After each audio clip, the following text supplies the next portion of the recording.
des vagues de chaleur et jusqu'à 40 degrés.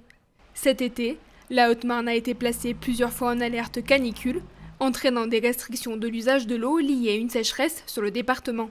Que ce soit pour les particuliers, les communes ou les professionnels, les restrictions étaient claires et strictes. Interdiction d'arroser les pelouses, les jardins et les espaces verts entre 11 h et 18 h, de faire fonctionner les fontaines en circuit ouvert ou encore de remplir les piscines privées de plus d'1 mètre cube. Des restrictions prises au sérieux par Rémi.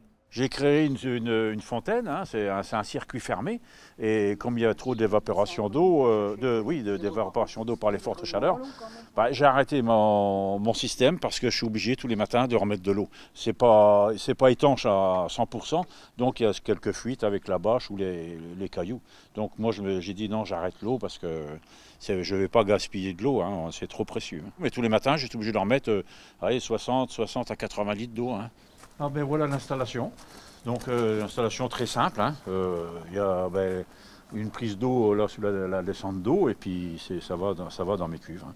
Et j'ai relié les deux de manière à ce que ça fasse vase communicant. Et là j'ai 600 litres d'eau. Bon, en ce moment ça commence à diminuer sérieusement. Hein.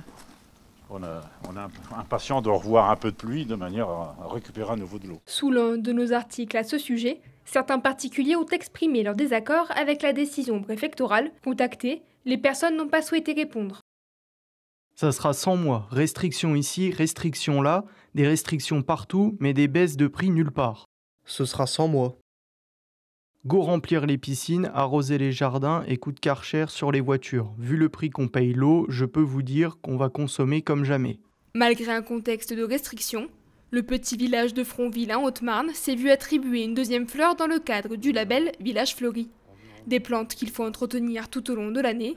Et pour éviter un impact trop important sur les espaces verts, la commune a pris les devants. Nous avons investi dans une tonne à eau qui est équipée de 2 pompes, etc., afin de puiser l'eau dans un ancien captage qui n'est plus utilisé depuis 15 ou 20 ans. Nous limitons la consommation d'eau à 1100 litres d'eau par arrosage tous les 2 à 3 jours grand maximum.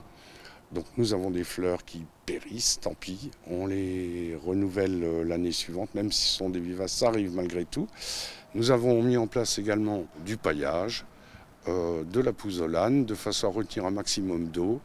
La commune avait investi depuis des années dans des bacs à récupération d'eau également. Depuis la mi-juillet, aucune alerte sécheresse n'a été déclarée en Haute-Marne, malgré les nouvelles périodes de canicule.